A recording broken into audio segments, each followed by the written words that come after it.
Good morning, everybody. Welcome to Fridays with Foster. As always, I am your host, Foster.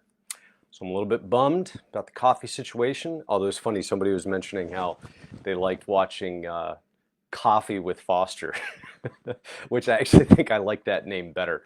Um, I don't know if I like Fridays better or coffee better. I don't know. Fridays are only once a week. Coffee is every day, all day for me. So anyway, point being, a little bummed. I still have not received my last shipment from Pete's Coffee on the signature subscription that I have. So still waiting on that.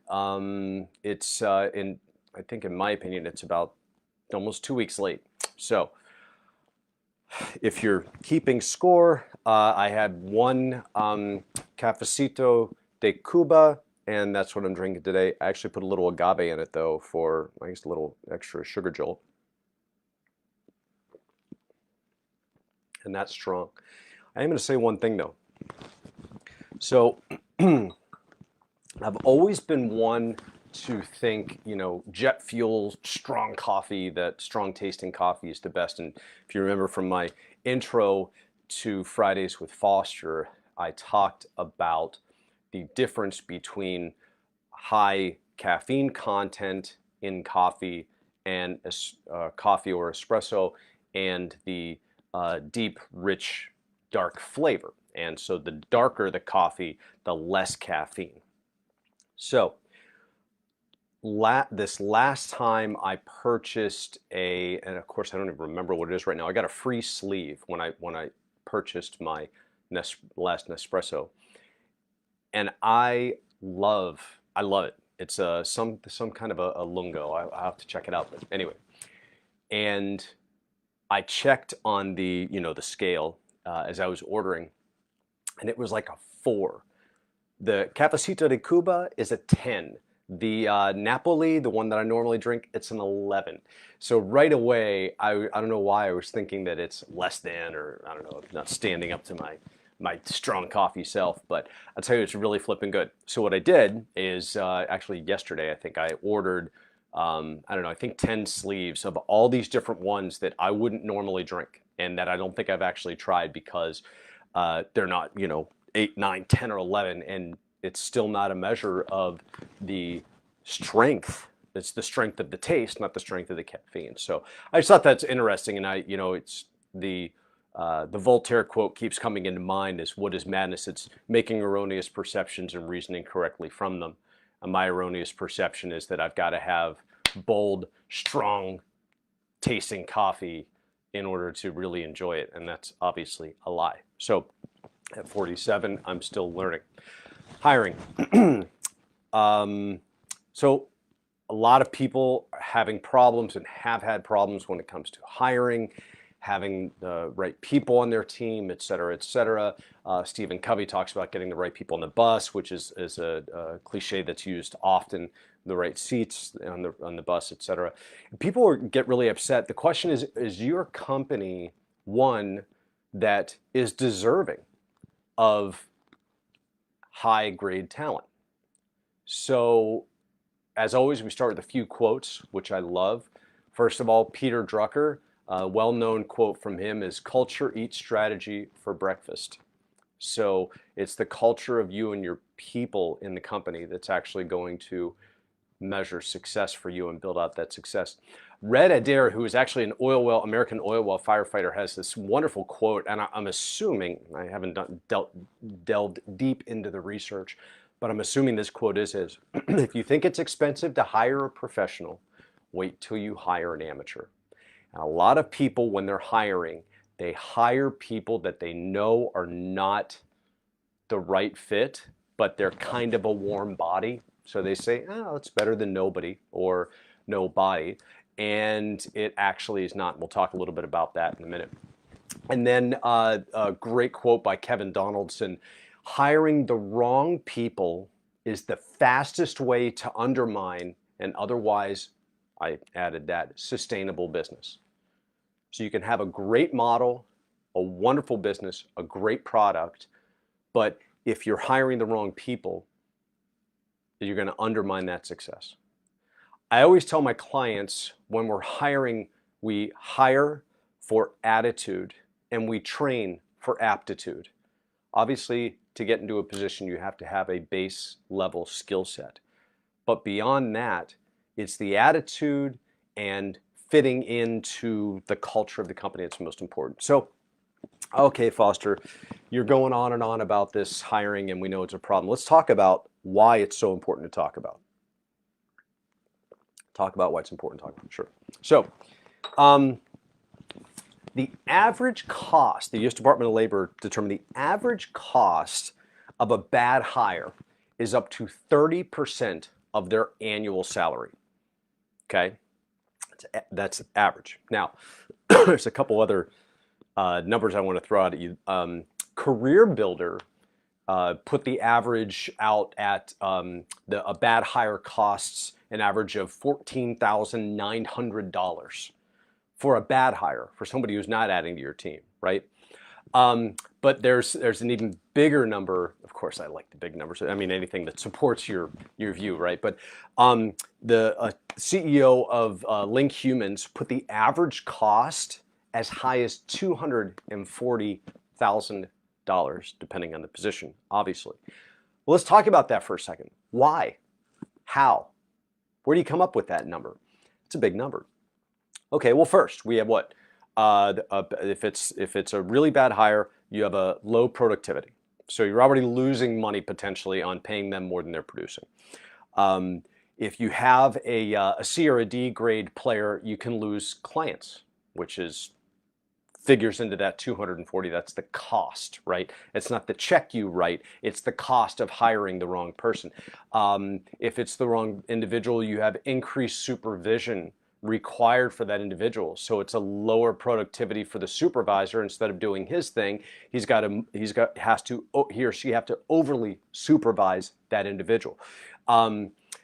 Redundancies, things have to be done and done again. As John Wooden said, if you don't have time to do it right, when are you going to have time to do it again? So these individuals that you hire that don't know what they're doing, or they're just the wrong hire, or even if they're highly skilled, but they don't mesh with the culture of the company, they're not going to be as productive. You can damage your reputation with clients, damage your reputation with strategic partners. The wrong players on your team actually chase away A-grade players that would otherwise join your company. And then for the people you're already employing, if you hire a C or a D grade and A, B, C, D grade teammate, a team member, then what that's going to do internally is it could damage your credibility. Side note on this, for family businesses, and a lot of you, or some of you know who've watched this, that I come from a family business that was started by my grandfather. I only got to a certain level, never management or ownership within that company.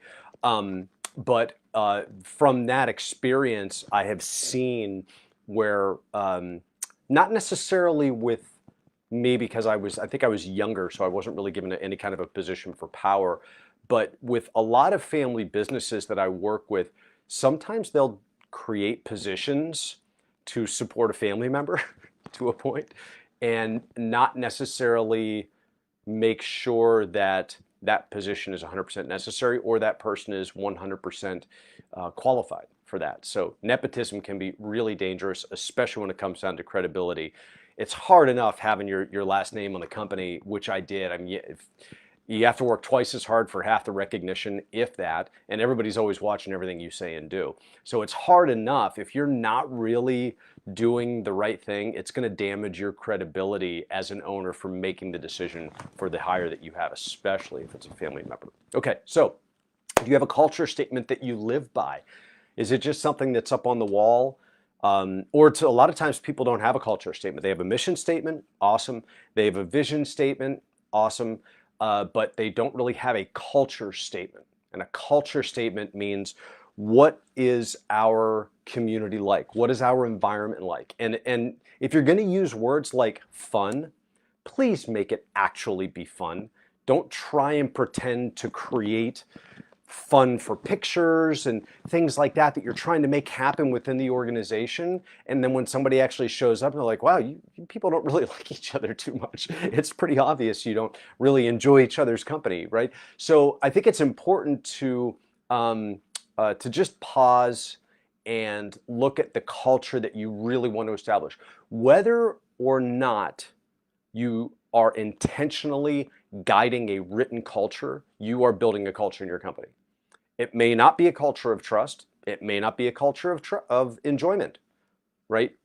But you're building one way or the other. So why not make it the right way? So now it's kind of the speed run, not a speed round, but there's a lot of information. So if you want to get ready to write, we're going to talk about these three the different aspects of this process: recruitment, hiring, interviewing, and then hiring, right? So the recruitment part, so is the finding part, right?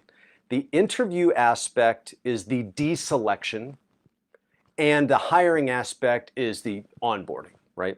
So let's start with recruitment.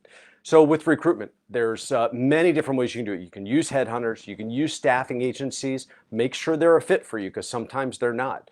There are a lot of different staffing agencies out there that may or may not really understand your company, or even take the time to truly understand. They may just look at a job description, send us a job description of what you're looking for, or go on our website and post it, and then we'll bill you. But they don't really actually, maybe even, well, notwithstanding the pandemic, they don't even like come to your business and look at your business. They don't interview anybody else in the department.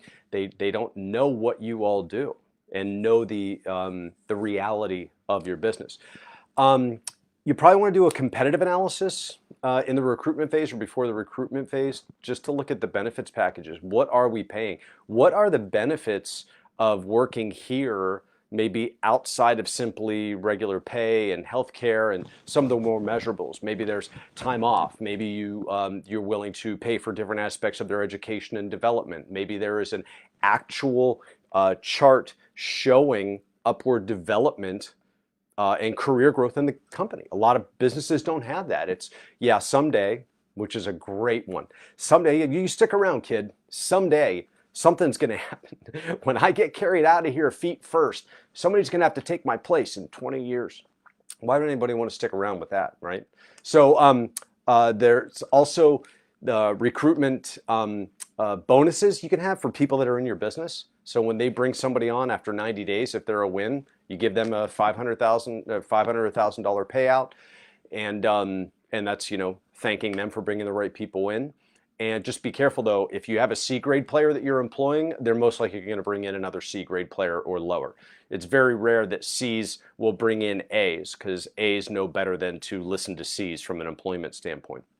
And then last, with recruitment, don't just look at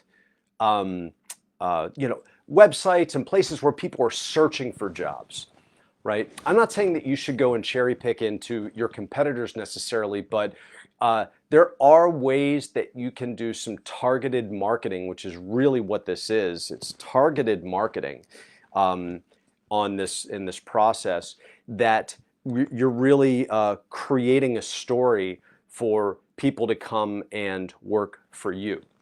We'll talk a little bit about that in the next step. So in the interview, right? So that's recruitment. So in the interview process, we call it the deselection process.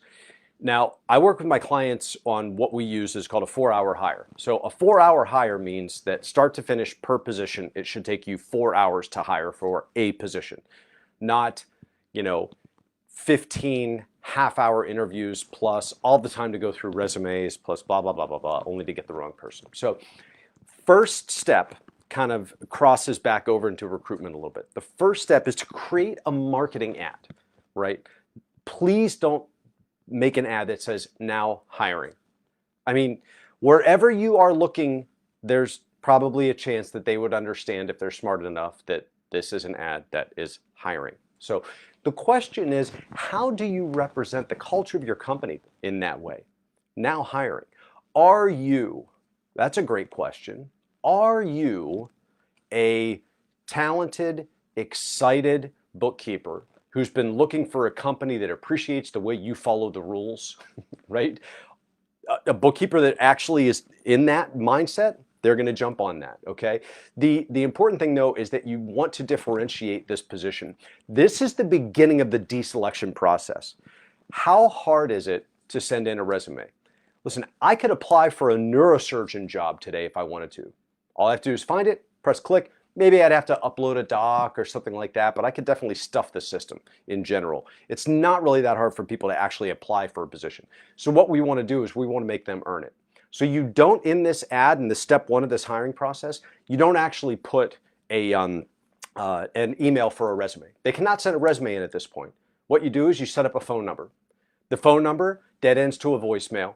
And in the ad, you simply say, call this number and be prepared to answer 3 questions. Now, these 3 questions should be questions that are very specific about their attitude, right? We hire for attitude. So some of the good ones are, is it more important to you to be perfect but late on a project, or on time but imperfect, and why? And there's no right answer to that necessarily. How they answer it is what's important.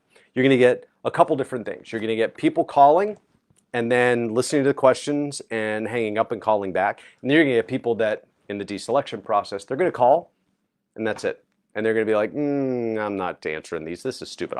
All I was going to do was, send a resume in. It takes a lot more effort to actually pick up the phone and dial. So you're already deselecting down the line from that. Okay, once you listen to those answers, these 3 questions, and it's something that you like, and I think, I don't know, free number, I don't know. It used to be ureach.com. I don't know if they're still around or not, but there are many different online versions you can use for a virtual phone number. Go ahead and do that. So once you listen to them, you find the one you like, ask for a resume. You reach out to them and ask them for a resume. They don't just send it in to you because they're in the mood. They have to earn the right to send you a resume. Isn't that neat? Then what you do is you do a group interview, okay? A group interview with people competing for the job. There are many different things that you can do. Number one, you can have NDAs because a lot of people are like, how do we do this? We don't want people to know. If people don't want other people to know that they're going for a job or they already have one, you can have them sign NDAs and all that other stuff, but it's usually not the case that we're concerned about that. We also want to do a DISC assessment, and I'm going to cover that in one of my other Fridays with Foster, what DISC communication is, and I've mentioned a couple times before on these. You want to make sure that you know the kind of people that you're looking to hire and that their communication style matches naturally the position that they're going for. The other thing you can do is you can do testing. I had one client, actually, they used to give out a sixth grade math test in the interview process. You can also put people in positions and ask them how they would react. One of the best ones I heard was a client of mine it was a heavy wrecker company, and they said, what do you say, if you, a competitor of ours has been bad-mouthing us and around town, and we're aware of it. You show up to a call and that competitor is there talking to that person. How do you handle that situation? Brilliant, right? I love that. You get to hear how people are going to act and behave. It's easy to interview well in a single interview process. Unfortunately, a lot of people have a lot of experience interviewing well, and then they never show up. Okay, so that's a group interview. Then after that group interview, you pick the ones that you like, bang, you do individual interviews, and then you go from there. The group interview, I like it. You don't have to be the manager, or you don't have to be the owner to actually do that. The owner themselves actually should come in and just say, hey, my name's Foster, started this business 15 years ago. Here's what happened last year. Here's where we're going this next year. This is how your role is going to affect the future of the business. And you're empowering, right? You're empowering them from the very beginning. This part of the process is actually the first aspect of positioning for future success of this person in that position. Remember that. This isn't separate. Each of these steps, right? Recruitment, interviewing, and hiring overlaps on each other. So how you explain the responsibility, you begin by empowering them, which moves us to hiring, which is actually just the process of onboarding, but it harkens back to the messaging from the initial marketing that they read. All of this is positioning them for the type of company that you are for this A-grade player who really wants to learn how to improve themselves and join a company that works well for them. Okay, so the onboarding process, it's just, a lot of times just training on how decisions are made at this company. Sometimes there's some systematic aspects, and we use this software. They may or may not know exactly how yours is designed. I mean, Dropbox, for one, crying out loud. Dropbox is one everybody has experience with, right? Or most people do. but how I have my hierarchy set up in my company could be different than somebody else. So yeah, there's a technical skill level that has to be taught and a process skill level that has to be taught, but a lot of it is, how does communication flow? How are decisions made, right? Are you empowering them, or are you micromanaging them from the very beginning? Or are you doing something completely worse? Are you being completely apathetic? Are you hiring them based on their skill set and then throwing them out there and hoping they do a good job? And then you're wondering why they're fumbling around. And I don't understand. He's got such a great resume. I don't know. Well, he doesn't understand the bounds of communication within the business, the decision-making process, and how you do things. So that's not their fault. Welcome gifts are great. So you can give people a welcome gift.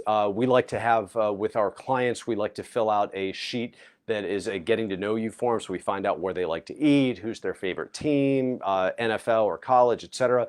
Then we get them shirts or tickets to games, things like that. There are really nice welcome gifts you can give people to say, hey, welcome to the team. We're really excited to have you here. The other thing that's important, and I ask people this when I start coaching, if I'm not coaching or if I'm not talking to the CEO, the executives, I like to ask them, do you know how success is measured in your position? Right? If you're thinking about that right now, you probably want to ask somebody in your existing business, and it'd be interesting to see what your current employees, how they answer that question. You want to make sure this person that you're hiring through the onboarding process, they understand exactly how success is going to be measured in their position as they move forward. And then we're going to create goals and expectations based on KPIs therein. So all of this stuff that we've talked about today is wonderful.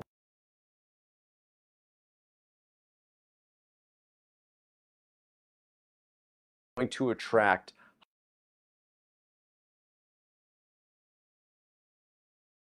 smart.